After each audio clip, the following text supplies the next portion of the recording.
Yo les potes, bienvenue dans cette nouvelle vidéo. Nasser Al-Khelaifi, président du Paris Saint-Germain, sort enfin du silence et annonce l'échec Zinedine Zidane. Alors un petit peu de langue de bois, mais sinon toute l'interview parle un petit peu du nouveau projet. Fini les paillettes.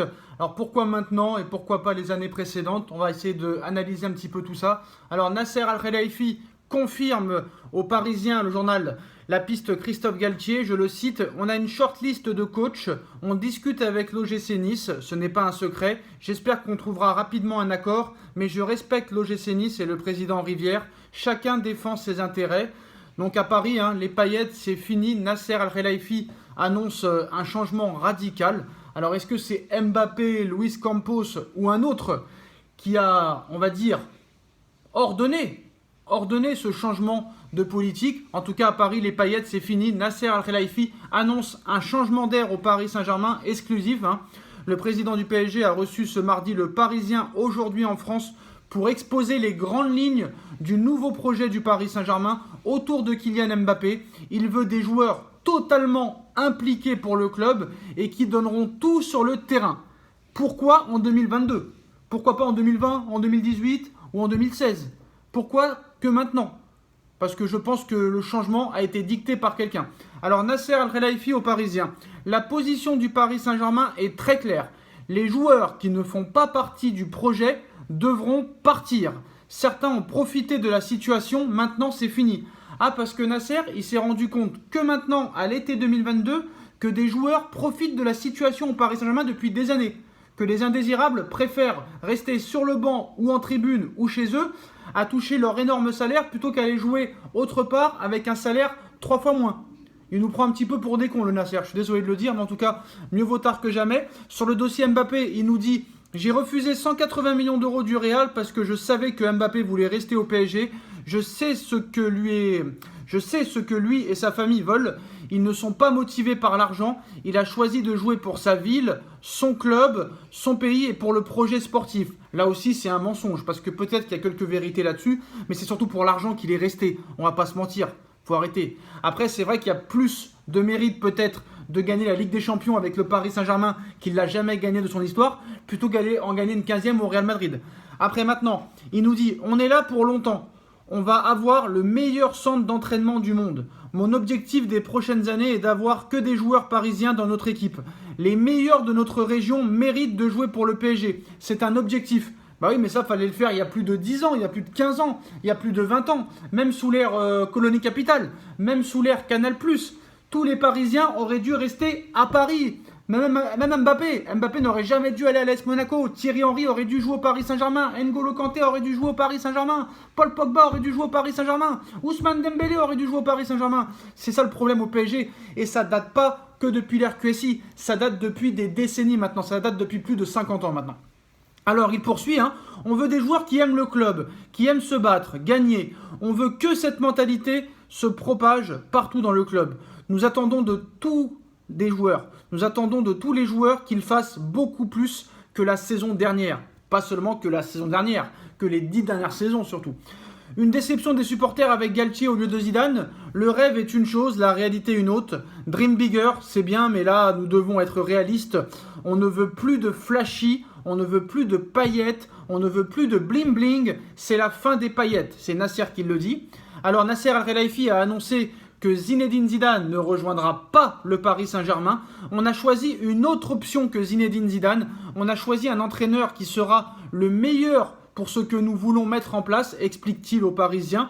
Il explique en plus un énorme mensonge en expliquant qu'on n'a jamais parlé avec Zinedine Zidane. C'est un mensonge incroyable parce qu'il était encore avec Zinedine Zidane aujourd'hui et qu'il a eu un non catégorique de la part de Zidane qui a refusé d'entraîner le Paris Saint-Germain. Donc maintenant, il essaye de trouver l'excuse, comme un petit peu tous les médias, du pourquoi, du comment Zidane n'est pas venu. Mais en réalité, voilà, le PSG, leur premier choix, ça a toujours été Zinedine Zidane.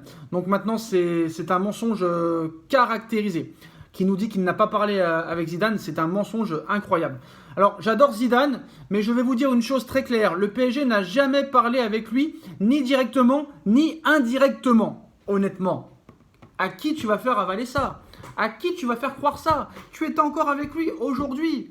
Et dès qu'il t'a donné son nom définitif, tout d'un seul coup, tu as décidé d'appeler le Parisien pour qu'il vienne dans tes bureaux, dans tes locaux, et pour faire une interview pour un petit peu nous parler de l'avenir du Paris Saint-Germain. Donc voilà. Après, en soi, est-ce que c'est une mauvaise chose? Est-ce que c'est une mauvaise chose que Zinedine Zidane ait refusé le Paris Saint-Germain? J'ai envie de te dire oui et non. Parce que c'est vrai que Christophe Galtier, c'est pas le rêve de chacun. Mais si on le laisse travailler, ça peut peut-être donner quelque chose. Allez savoir. C'est vrai que le dossier Guiri et Dolberg, ça joue pas trop en sa faveur. Après, là, il nous explique, Nasser, qu'il y a une shortlist des entraîneurs. Est-ce que ce sera Galtier ou est-ce que ce sera un autre? Je pense quand même que Galtier est le grand favori à 1000% maintenant. Donc on verra ce qui se passera. Mais bon, c'est vrai que le discours de Nasser fait rêver. Quand il dit mon objectif des prochaines années est d'avoir que des joueurs parisiens dans notre équipe, les meilleurs de notre région méritent de jouer pour le PSG, c'est un objectif, ça fait quand même réellement plaisir. Maintenant, est-ce que c'est une promesse encore jetée en l'air? Les promesses n'engagent que ceux qui y croient, et c'est ça le problème. C'est ça le problème. Donc maintenant, on va voir ce qui va se passer. Maintenant, nous, on veut la réponse du terrain. C'est la réponse du terrain qui dira réellement s'ils ont encore menti ou non. Moi, en tout cas, je reste très mesuré, je reste très prudent. Mais voilà, en tout cas, les postos Zidane auraient dit définitivement non au Paris Saint-Germain, ça c'est sûr et certain. Est-ce que dans l'avenir, il y aura une autre possibilité? Je ne sais pas. On verra ce que Galtier donnera. On verra comment il réussira à gérer. Ou peut-être que le club et les joueurs seront en autogestion. On ne sait pas réellement ce qui va se passer. On verra ce qui se passera. Voilà en tout cas l'interview de Nasser Al-Khelaifi aujourd'hui aux Parisiens. À Paris, les paillettes, c'est fini. Les starlets, c'est terminé. Donc maintenant, les poker stars et les publicités, les voyages à Cancun et à Ibiza, c'est terminé aussi. Voilà. Maintenant, il va falloir se mettre à 100% aux sportifs. C'est peut-être pour ça que le PSG cherche des joueurs à moindre coût maintenant, comme Hugo Ekitike ou un petit peu Renato Sanchez ou Vidinia. Des joueurs à fort potentiel qui ne sont pas des stars, qui ont tout à prouver. Et ça peut être très clairement intéressant. Après, vous allez me dire, les Idrissa Gueye, les Thilo Kehrer, les Julian Draxler, eux aussi avaient tout à prouver. Et ça n'a pas marché. Donc on verra ce qui se passera pour les prochains jours. Mais en tout cas, dès que l'entraîneur sera intronisé officiellement, le mercato va considérablement s'accélérer. Donc la piste Skriniar, la piste Lewandowski, Vidinia qui devrait être la première recrue, Khéphren Thuram, Renato Sanchez et peut-être d'autres joueurs, les postos, parce que le PSG cherche apparemment 5 recrues, un joueur à droite, un joueur dans l'axe, 2 milieux de terrain et un attaquant, même si on sait à peu près 4 joueurs sur 5 sur lesquels ça pourrait être. Moi je pense qu'il y a beaucoup mieux à faire que Renato Sanchez, même si c'est à moindre coût. Je préférais aller sur un Fofana qui est beaucoup plus puissant, qui est beaucoup plus grand, qui prend ses responsabilités, qui fait des frappes de loin. Au niveau des duels aériens, ça peut être pas mal. Vidinia, Verratti, Fofana, je pense que ça peut être pas mal. Après, est-ce que c'est assez calibré pour la Ligue des Champions? On ne sait pas. En tout cas, voilà les postos. L'interview de Nasser Al-Khelaifi, aujourd'hui président du Paris Saint-Germain, après avoir subi un non définitif de Zinedine Zidane.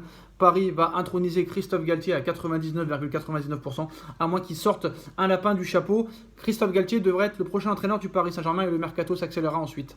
Et la saison va très vite arriver, reprise de l'entraînement dans moins de 2 semaines et le trophée des champions, premier trophée de la saison le 31 juillet contre Nantes.